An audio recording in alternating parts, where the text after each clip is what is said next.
Hi, I'm Chelsea Husum, your host of the Lip Service and Lashes podcast. I'm an entrepreneur, author, speaker, and mom of two. And I'm so tired of women not feeling like they can show up as fully expressed versions of themselves. So here, we're all about that unapologetically, because honestly, we don't have time not to. Literally, because we're busy as F moms and entrepreneurs, but also figuratively, because we don't know how much time we have on this planet, and we want to make an impact now. But if we're doing this, we're making it real vibes only. So let's get inspired, laugh our asses off, quite possibly cry, and feel like you're sitting on the couch with your bestie and a glass of wine. I'm so happy you're here. Let's dive in. Hello, everyone, and welcome to another Lip Service and Lashes podcast. I'm your host, Chelsea Husum. So glad you are here. Today, I have the beautiful Cristina P. Simmons with me.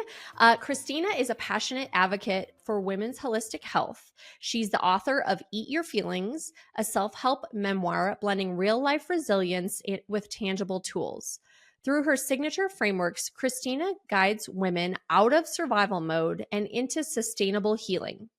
Named one of the women to watch in 2025 by Simmons Business Magazine and one of the top 40 speakers shaping the future by Voices of Change magazine, Christina shares her story on stages, in free webinars, and through her powerful coaching work.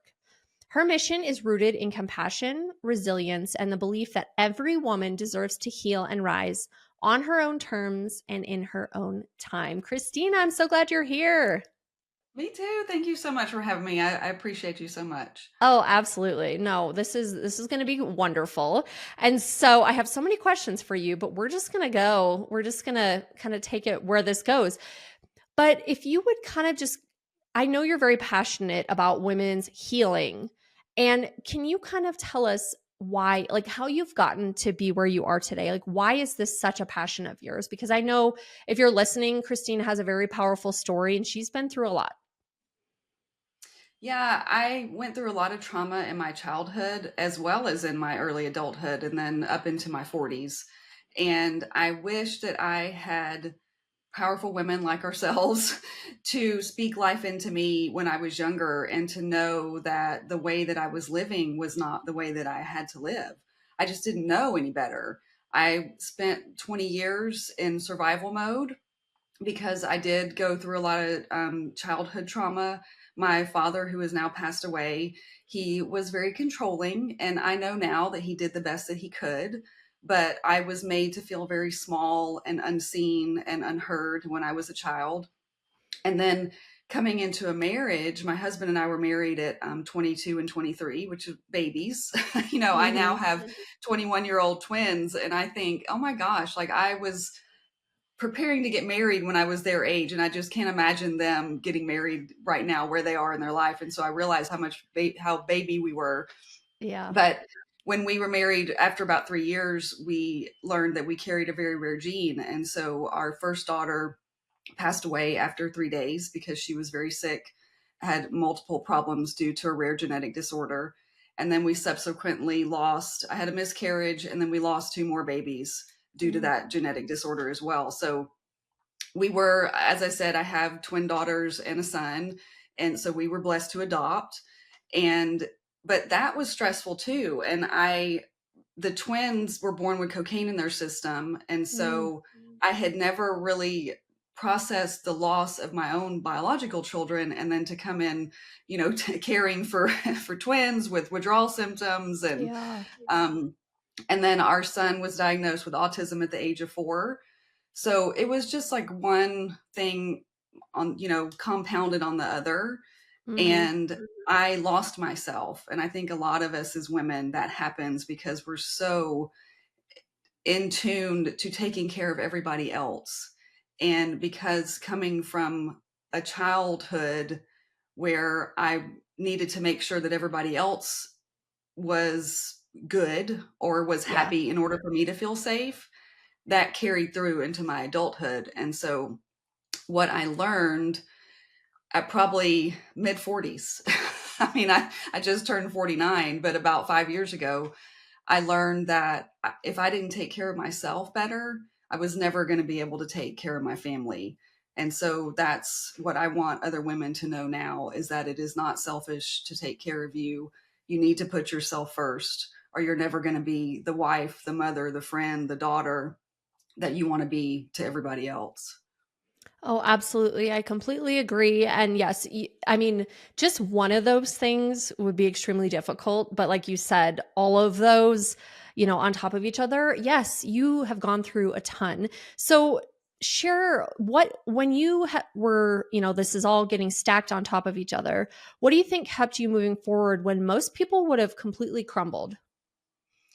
I I have very strong faith, and I don't know what that means for everybody else, but I do believe in God. And Yeah. so I I would say that at some points I lost, not my faith, but my hope wavered.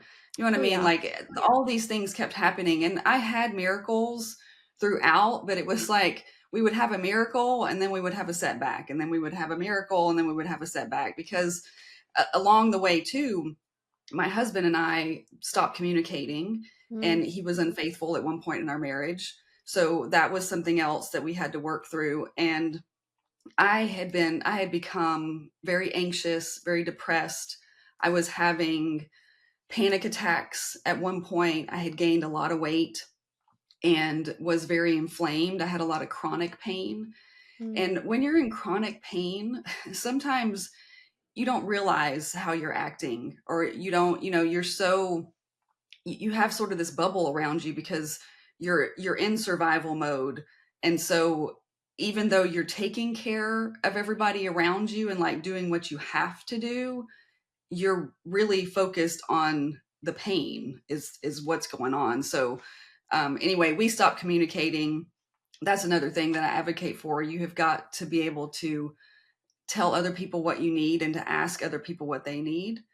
Oh, yeah. And I also ended up getting cancer. So, but and I'm not totally convinced that wasn't because of all of the trauma. I just kept stuffing it down, and that's why I Yeah. named my book Eat Your Feelings, because I was just stuffing down all that trauma with food. Hmm. And we all know that your body is keeping the score. There's that famous book out there.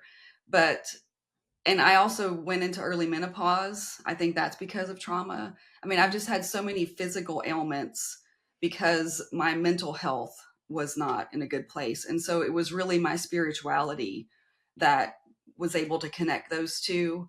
And like I said, I don't know that I would be here without God, because there were just so many times that I didn't know how I was going to make it through to the next day.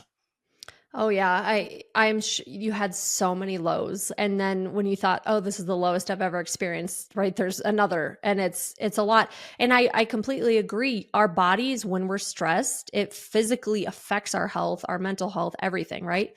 So was there a turning point, or was there a turning point when you, or did something specifically happen and say, no, I need to take care, I have to take care of myself? Or was it just, did you wake up one day, or like how, tell us about that. It was actually when my husband told me that he had cheated. Oh, really? And this was, yeah, which is, it sounds strange every time I say that out loud, but it made me realize that I was not taking care of myself. And I write about this in the book, but the story is, I mean, I can laugh about it now, but he chose to tell me on a day where I had contracted strep throat. I Oh, was so sick. I had like 102 fever. I couldn't hardly lift my head like up off. I was in like a recliner in the living room. Couldn't yeah. hardly lift my head up off the chair. Couldn't speak. Felt like I had razor blades in my throat. Hmm. And then he comes and I just started my period. And he comes and tells me that he was unfaithful. And I was like, what do I do with that? I mean, and we laugh now because I say, I think you told me that when I was so sick so that I like couldn't get up and kill you. Yeah. um, But I wanted to, but I right. couldn't. Yeah. Um, and but it was strange when he told me, and I think that I knew, how Mm. there's sometimes when there's something going on and in your heart of hearts, but you choose not Oh, to know yeah. it because Oh, it's yeah. hurtful. Hmm. Yeah. So I think that I knew, but at this point, the affair had been over for years. Like he didn't even have Really? to tell me. Mm. But it was a God thing again. Like he felt convicted that he needed to come clean and he wanted to restore our marriage and he wanted us to work through it. And that's when I really turned inward and realized that I didn't love myself. I didn't know how to love myself. And then I started to notice little things, like I wasn't looking at my body ever. I didn't want to look at, how much weight I had gained. I couldn't look at myself in the eye in the mirror. That was so strange to me. It was like I was a stranger. Mm. And so I had to really get to know myself and see me through God's eyes and not how everybody else saw me or what everybody else thought I should be doing or who I should be in my life. Mhm. And that was the real turning point. And then I learned how to love me so that I could better love him. Oh, I love that. Well, I'm glad you guys worked through that. And, and that you learned to love and accept yourself, right? That's such a powerful thing. And I think a lot of women struggle with that and, or they hate their weight or they hate this or they feel like they're never, measuring up to society's standards, right? I mean, we could go on forever. So I'm so glad that you did that. So your book, Eat Your Feelings, tell us where can you get that? And then tell us about who needs to read this book. So anybody who is struggling with their relationship with food, obviously, but and you can get it at Amazon, Barnes and Noble, Walmart.com, wherever they sell books. Okay. Amazon is probably the easiest place, but it's talking about it's my life. You know what I mean? Like I start with Mm-hmm. forgiveness because I think that was the first place that when it started, I had to forgive my dad for everything that happened in our childhood, so I could release all of those feelings, and a lot of them were fear. And but the relationship with food couldn't be healed until I healed the relationship with myself. Oh yeah. And the interesting thing, so when our son was diagnosed with autism, he's very sensory. And then I went back to school at the age of 39 to become an occupational therapist so that I could better raise him, but also so that I could help other families that have children who are neurodivergent. But I started to notice things as I learned in school, why he acted the way that he acted. And he has a lot of food aversions. Mm. But I started to realize that, like, when I was going to the pantry, I wasn't hungry. It was because I was feeling a certain way. And so there were certain foods, like when I'm anxious, I want something crunchy and salty. Oh So yeah. like I would Mm-hmm. eat like half a bag of salt and vinegar chips or half a box of Cheez-Its. And Mm-hmm. then, when I was sad, I wanted, like a cake or a pudding type of substance, the way that felt in my mouth.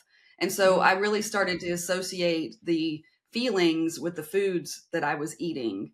And so then I could turn that around. And while I was standing in the pantry, I would first just stop and say, okay, am I really hungry? Or am I just nervous about something? Am I anxious? Am I sad? And then, I could drink some water if I was thirsty, or I could go for a walk, or I could work out, or, any of those things to not really distract me because I wanted to work through the feelings, but to replace the food with a more healthy, something more healthy than just eating to eat. Oh yeah. And I think a lot of people do that. During COVID, literally my snack of choice was chips and like French onion dip, and I was just mowing that down like it was my job, and I was just packing on the pounds. I'm like, okay. So one day I woke up, I'm like, and maybe we should stop ordering that because you're just like guzzling it day after day. You know what I mean? It is, and that's amazing for you to be like standing there and be like, no, yeah, replace it with a healthier option. I'm maybe bored. There is an emotion behind this that I'm trying to fix. How about I just deal with it and maybe replace it, right? So Yes. I I love your experience with your children because I've done podcasts. I wrote about it in my book about my son having to, advocate for him with dyslexia and different things that we've gone through. So I I can't tell you, and I know you experience this, so many mothers deal with this, and it is really difficult. So, for mothers dealing with their own healing while also caring for a special needs child, what advice would you give them to protect their energy and mental health? Because it is hard. That was really hard when especially when he was little, and I was right in the midst of my own crisis. And so when there's two dysregulated nervous systems, that is It's just a not a good mess. scenario. No. it's, it's the perfect storm. Oh, yeah. And so there were some times where my husband and I would have to sort of tag team. And I realized that I'm fortunate to have a partner. You know, there's a lot of single moms out there Yeah. with kids who are neurodivergent, kids with ADHD. I've treated these kids and helped the moms that are doing it by themselves. But I think that you've got to find something that comforts both of you. And what I learned with my son was that he loved deep pressure. He loved to be wrapped in a yoga blanket, or a yoga mat, like a burrito. We used to call him a Judson burrito. Or we would do something together, like we would sit on the floor and hold hands and rock back and forth, just getting some type of movement. Mhm. Or even if you want to take them outside and let them run it out, you know what I mean? Yeah. And so everybody can breathe. But I think finding something that calms you both is really helpful. But sometimes you gotta step away. There were times where I would just leave him in his room to scream, and I would Mhm. go in my room to scream. And then once we were both done screaming, we could come back together. And sometimes that's the best you can do. I mean, just being real, there was a lot of Yep. times where that was all we could do. Oh, absolutely. I completely agree, and it is like with my youngest son, we finally put the lock on the outside of the door and knew his room was baby proofed, and he was just in there like bringing it down a level and have some time. Because yeah, when he's younger, man, we used to kind of go at it because we're both like, I'm angry and he's stubborn, you know what I mean? And it is like you get nowhere like that. You have to eventually say, how do I get through to this specific child? And me getting mad and yelling at them really just ups everything. And you're not getting anywhere like that. Yeah, I Well, and that's totally, what my husband and I had a hard time at first because, he was kind of old school where he thought, well, when I ask him to do something, he should do it. Well, yeah, our son doesn't think like we do. And yeah. and if you yell at him, and it's just science, that front part of their brain literally shuts down. And Oh, yeah. so they're not hearing anything you're saying. And he would escalate him. And so I told my husband, I'm like, you're going to have to calm down before you can go in and talk to him. And so that literally took years. I mean, it really did to change the way that we approached him. Yeah. But I often tell my kids, like, we need to treat others how we want to be treated. But in order to understand how I want to be treated and how somebody else wants to be treated, we have to communicate first to learn what we need.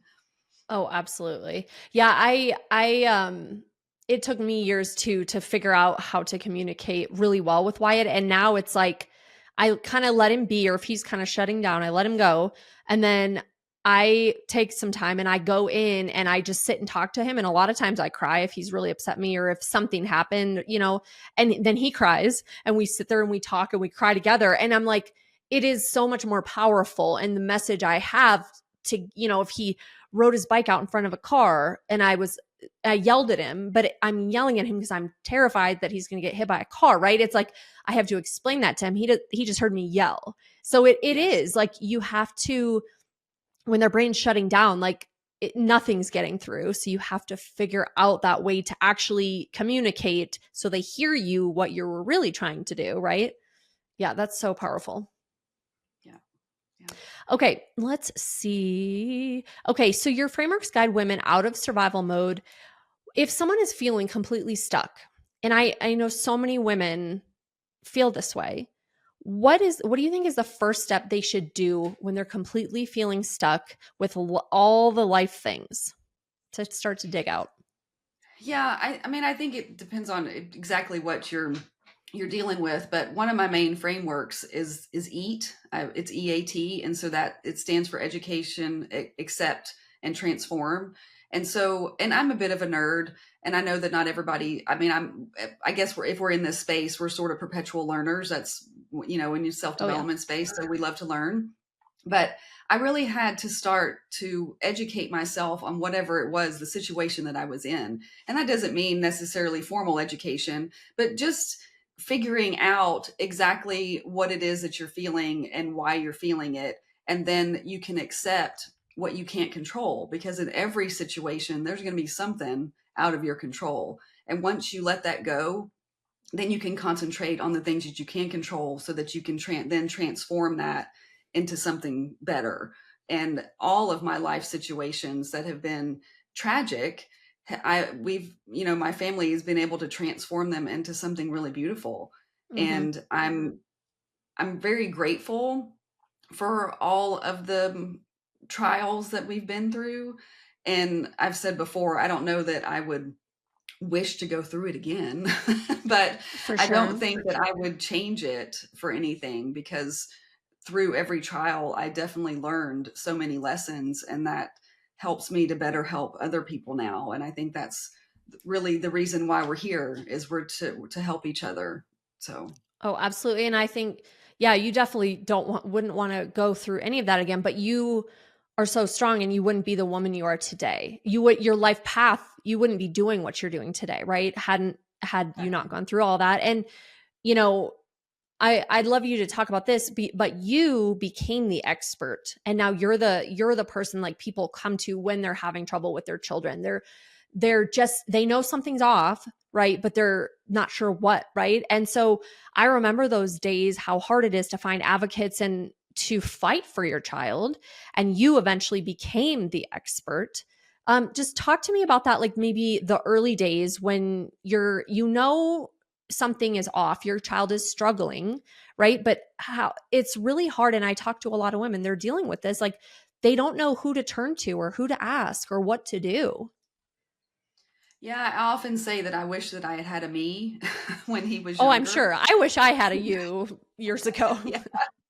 um, and I think it made me a better therapist, because I wasn't just a clinician that, went to school and started treating. I was a mom too. Yeah. And I was a mom of a neurodivergent child, so there wasn't anything that you could say to me that would surprise me or that would shock me. You know what I mean? I've seen it Yeah. all. I've done it all. I mean, so I mean, I think it's just, you've got to be open and honest and really tell people what you need. And we've had a lot of problems, like being in community, and like, we couldn't go to church when he was little. Mm.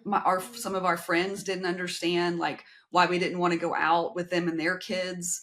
And it wasn't that I was embarrassed of him. It was just hard on all of us. It Oh, was hard yeah. on him. It was hard on me. Like I couldn't enjoy where I was because I was worried, trying to prevent the meltdowns that were Yeah. eventually going to happen. So, I mean, just know that you're not the only one that's dealing with these things that are out there, and that there is light at the end of the tunnel. My son is now in public high school. He just Mm. started his junior year I saw yesterday, and that. Oh, I never thought that he would be in public high school. I just never thought that he would be able to do it, and I'm so proud of him. And I know that it's because we worked as a family all these years to support him, oh, but yeah. he's done a lot of work too. So yeah, Oh, I love that. Is he excited for the school year? he wasn't, but I mean, most kids he are is like, now. oh, school. He's got a lot of good classes though. One of them being like a gamer class. Oh, that's And so he cool. was super excited about that. Yeah. And I guess he's got some other little nerd friends in there. I think nerds are cool. I say nerd in a loving way. Yes, And he I said love it. they all knew all the games that I was talking about. And I'm like, great, buddy.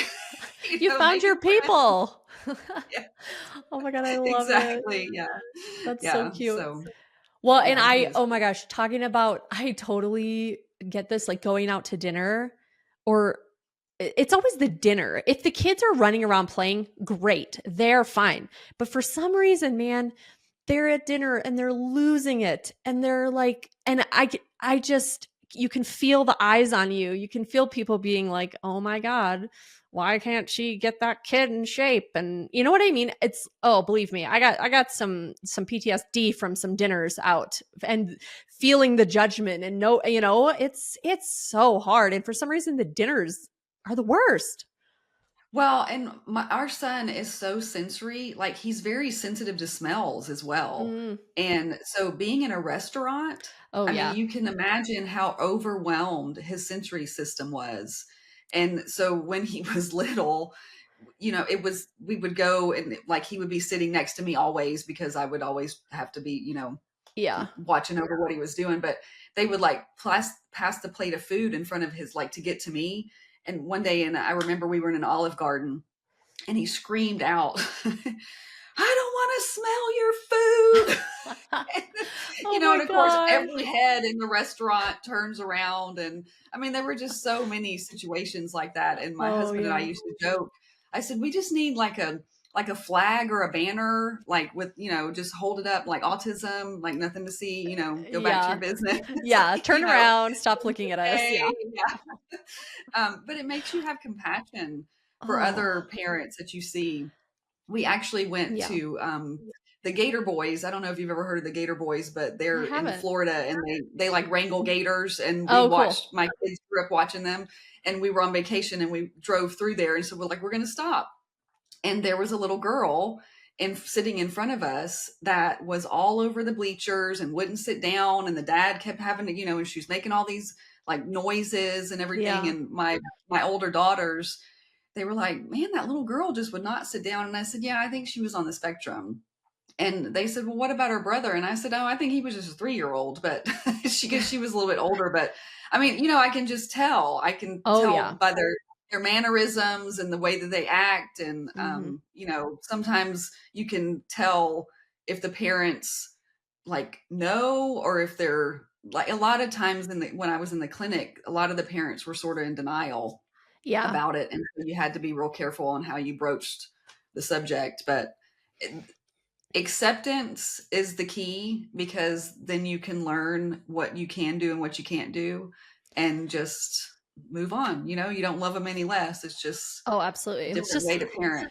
it's a little harder sometimes. And it's, I think a lot of people, if they haven't had a special needs child, they don't understand. And like, for me, I have to pick my battles. Like if he's like kind of losing it at dinner, if I start yelling at him or spank him, he'll be like, oh, we're here. Oh, I'm going to take it up here, mom. Like I will bring this to a whole nother level, and it will just be hell. It will be like derailing spiral out of control. But other people don't realize that, but I realize it. So it might not look like I'm quote disciplining my child or whatever, but like I know I don't want to, blow this whole evening up. And as bad as it is now, like, yeah, you just, and you pick your battles, because people Yeah. don't understand if they've never parented a child like that. Yeah. Yeah. I've said that for so many years. You got to pick your battles. And that's what I used to tell my husband. I'm like, you got to pick your battles. Either you get him to do this, or you have him do that. But, Mm-hmm. and what we would do is I would always tell my husband, I said, give him 2 choices. Yeah. They can both be choices that you need him to do. But if he has some autonomy in the situation, if he feels like he has a little bit of control, I said, you're going to get a lot farther than if you're just barking orders at him. And so Yes. that's how we started to handle it. I've heard that before, and that's totally true. And it's like what works for, maybe a quote typical child, like is not going to work for my son. Like, so it's like, okay, we got to get creative here, and figure things out. Okay, so let's see. I would love to have you tell us, what are you working on? How can we support you? And how can we follow you? So I'm really excited. I'm still a pediatric occupational therapist, but I have sort of dove headfirst into the speaker world and being an author and all of that. And I really want to help other women tell their stories. And so my newest endeavor is I just opened a publishing company. What? Oh And my gosh, congratulations. yeah, so Heck yeah. I am actively taking applications for women who want to write their stories. And Oh, I want to use my background as a therapist as well, because especially stories like mine are very healing writing Mhm. them, but it's also a process, and you can get stuck in that. And sometimes it can backfire a little bit. You know what I mean? If you don't know Yeah. how to move through that, in the best way. And so I would want to use my background as a therapist, as well as everything that I've learned writing my Mhm. own book and going through the publishing process. And so that's my biggest thing right now. I'm so excited about it. Well, that is exciting. Congratulations. And I will keep you in mind. I have a lot of people come to me like, I want to write a book. And I'm like, well, now I have like five, like five publisher friends. I'm like, here's a bunch. Right. You know what I mean? Like, go with who you feel aligned with. Here we go. So Yeah, that's that's perfect. exciting. Congrats. Yeah. All right. And then where can everyone find you? And you said your book, Eat Your Feelings, is on Amazon. And then where can It we is on follow you, find you? Amazon. Yeah, Instagram. I'm very active on Instagram, but I'm on LinkedIn. I'm on Facebook. My website is CristinaPSimmons.com. So everything is either Christina Simmons or Christina P. Simmons. You can find me there. Awesome. And I will link all your links in the show notes too, so everyone can find them there. But thank you so much. This was so fun. I feel like we could go on forever. Like 5 hours from now, we'd be chatting. Sharing, But trading like you, stories. right? You've been through so much, and I'm so proud of you for using your voice. First of all, healing yourself because we know how important that is. But now, it being your mission to help raise other women up and find themselves and love themselves and find their voices. So keep doing what you're doing. I'm so proud of all you're doing. Thank you. And you too. You're doing great things in the world as well. I'm just glad to call you my friend. Oh, thank you. Thank you. Same, same. All right, everyone. Well, thank you so much. Please give her a follow. Go buy her book. Check out and publishing company. Hello. Go if you want to write a book, reach out to her. Chat. So everyone remember, no BS, just real vibes. We'll see you next time on Lip Service and Lashes. If you loved the episode, share it on Instagram and tag me so I can say thank you and meet you. Or share it with a girlfriend who you know would love this too. Always remember, no BS, just real vibes. See you next time on Lip Service and Lashes.